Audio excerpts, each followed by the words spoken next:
Hello මේ අද අම්මලා හවසට පන්සල් යන්න කතා කරනවා.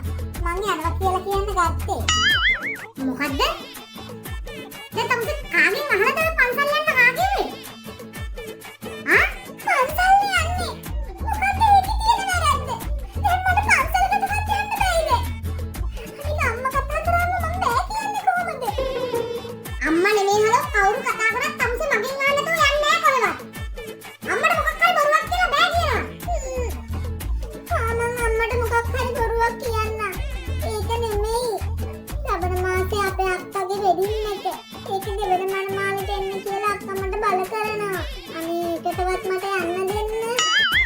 කවුද දැන් එතකොට දෙවෙනි මනමාලයා? දෙවෙනි මනමාලයට ඉන්නේ අක්කා බඳින්න ඉන්න අයියාගේ යාළුවෙක්ලු. ඈකෝ මාත් එක්ක මගුල් ෆොටෝ එක ගහන්න කලින් උඹ වෙන කොල්ලෝ එක්ක මගුල් ෆොටෝ ගන්නද ලෑස්තිය? හැබැයි මං කියන දේ අහන්න නැතුව ඔය දෙවෙනි මනමාලට ගියොත් මං එන්නම් හෝටල් එකට. අද අක්කා නෙමෙයි.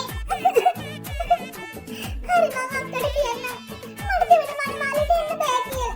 හැබැයි මං වෙඩින් එකට යනවා හොඳේ. මට ඒකට නොගිහින් ඉන්න බෑනේ. අක්කගේ වෙඩින් එකට ගියාට කමක් නෑ. මං ඒකට යන්න එපා කිව්වේ නෑනේ. අනික අක්කගේ වෙඩින් එකට නංගිනවා කොහොමද? හැබැයි වෙඩින් එකට ගිය වෙලේ ඉඳන් ගෙදර එනකම්ම මාත් එක්ක වීඩියෝ කෝල් එකේ ඉන්න ඕනේ. හරි? ඔයා මාර කතාවක් නේ කියන්නේ. අම්මලා ඉන්න තැන මං කොහොමද ඔයත් එක්ක දවසම වීඩියෝ කෝල් වල ඉන්නේ? ඔයාට මාව පොඩ්ඩක්වත් විශ්වාස නැද්ද සුදු? මේ අහනවා. මම මේ හැමදේම කරන්නේ මං තමසට ගොඩක් ආදරේ හින්දා. මට තමසේ පරිස්සම් කරගන්න ඕනේ. මං වගේ කෙයාරින් බොයිෆ්‍රෙන්ඩ් කෙනෙක් තමසට ආයි හම්බ වෙන්නේ නෑ. අන්න ඒක මතක තියාගන්න ඕනේ. මං දන්නවා.